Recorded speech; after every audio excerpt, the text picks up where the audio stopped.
જય હિન્દ દર્શક મિત્રો, હું જમીલ પઠાણ. આપ જોઈ રહ્યા છો તીર સમાચાર.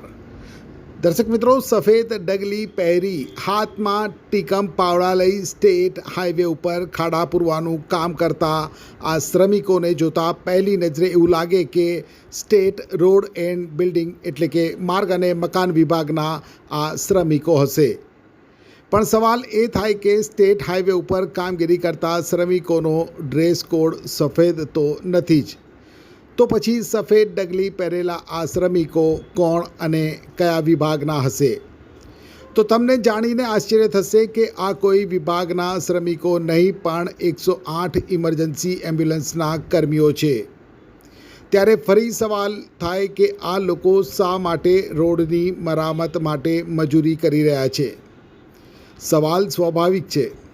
ત્યારે ચોક્કસ આપને જણાવી દઉં કે ઇમરજન્સી સર્વિસ એવી 108 એમ્બ્યુલન્સમાં જ્યારે તેઓ દર્દીને લઈને આ રોડ ઉપરથી પસાર થાય છે ત્યારે એમ્બ્યુલન્સમાં સવાર દર્દીને રોડ ઉપર પડેલા ખાડાઓને લઈ તકલીફ થાય છે. અકસ્માતનો ભોગ બનેલા ઇજાગ્રસ્ત દર્દીને વધુ પીડા સહન કરવી પડે છે. સગર્ભા બહેન હોય તો તેની પણ કલ્પના કરી શકાય.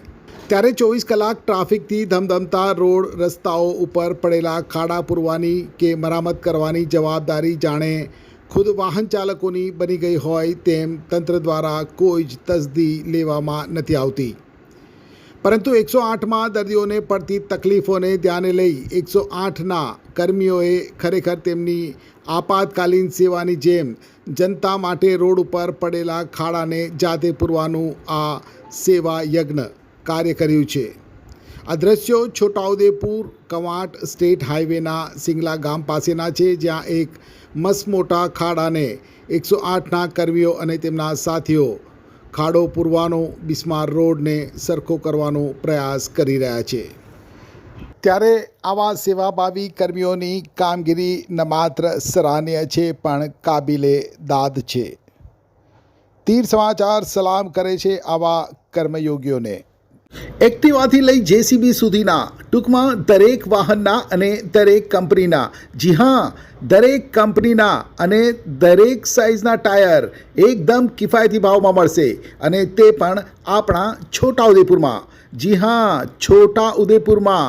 અને હા, જો તમારી પાસે રોકડા રૂપિયા ના હોય ને તો ચિંતા ના કરશો, અહીં બજાજ ફાઇનાન્સની સુવિધા પણ ઉપલબ્ધ છે. સરનામું છે Apex traders, silver spoon hotel સામે, triangle complex, highway road, Chhota Udepur. Mobile number છે 7359953545.